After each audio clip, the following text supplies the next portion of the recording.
today is a blue mylar smelt fly. As you can see, we got wind, white caps, and rain. This is going to be a fun day. I'm running a 10-foot sink tip fly line. I got about 3.5 feet of fluorocarbon leader on in a 12-pound test. We're wrestling with the wind today, coming out of the north. So what I'm going to do is I'm going to let my back cast go higher into the air. Really let it go, and it helps you drive it down into the wind a little bit better.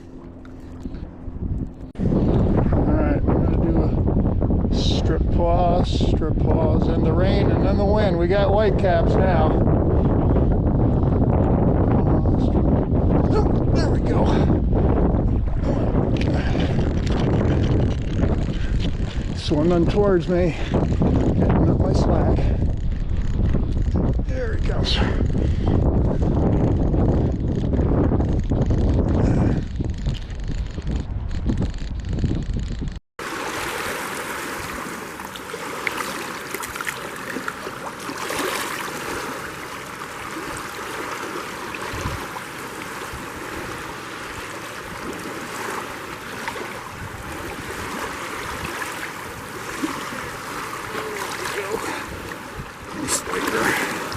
Right out here, I think we go.